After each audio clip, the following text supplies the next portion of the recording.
95 CBN చూస్తారని. ఇంకా నేను స్పీడ్ పెంచలేదు, ఇంకా రాలా 95 CBNకి. అప్పుడు కొంతమంది తెలిసిన వాళ్ళు ఇక్కడ ఉంటారు, మినిస్టర్స్ కూడా అప్పుడు పరిగెత్తేసేవాళ్ళని. వీళ్ళు పరిగెత్తిచ్చేవాళ్ళం, మేము పరిగెత్తేవాళ్ళం. ఆఫీసర్లు అయితే చాలా ప్రైడ్గా ఫీల్ అయ్యారు. ఈరోజు హైదరాబాద్ కానీ మొత్తం డెవలప్మెంట్స్ కానీ ఆఫీసర్లే చేశారు. ఈ విషయం కూడా మీరు గుర్తుపెట్టుకోవాలి. ప్రజలు మాకు మ్యాండేట్ ఇచ్చారు. సమాజంలో ఉండే బెస్ట్ పీపుల్ని మిమ్మల్ని సెలెక్ట్ చేశారు డిఫరెంట్ సర్వీసెస్లో.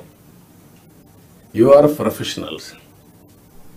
ఆ calibre, administration, organisation skills, communication skills అవి మీకున్నాయి.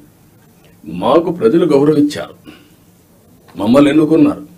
ఎన్నుకొని ఏంటి, మీ ద్వారా పనులు చేయించాలి. ఆ విషయం మీరు గుర్తుపెట్టుకోవాలి. మేము పని చేయించకపోతే మా తప్పు, కానీ మేమే పని చేయాలి అంటే కుదరదు.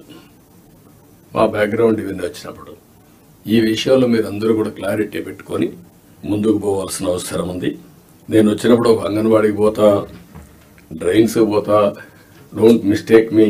ఒకప్పుడు డ్రైన్లో IAS ఆఫీసర్లు దించిన రోజులు కూడా ఉన్నాయి. దిగి చూడమా ఎట్లుందని మీ ట్రైన్ ఒకసారి దిగండి, మీకు ఒక ఐడియా వస్తుందని తిప్పి చూపించిన రోజులు ఉన్నాయి. చెత్త ఉంటే అవన్నీ చూపించిన రోజులు ఉన్నాయి. అక్కడే మీడియాలో ఎక్స్పోజ్ చేసిన రోజులు ఉన్నాయి. తర్వాత అంత హార్ష్గా నేను పోలేదు, కానీ దట్ వర్ ది డేస్.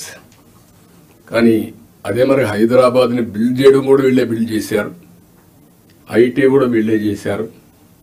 అది ఈరోజు మనకు ఒక ఔటర్ రింగ్ రోడ్డు కావచ్చు, ఆలోచనలన్నీ వీళ్ళ ద్వారానే వచ్చాయి. ఈ విషయం మీరు గుర్తుపెట్టుకోవాల్సిందిగా నేను కోరుకుంటూ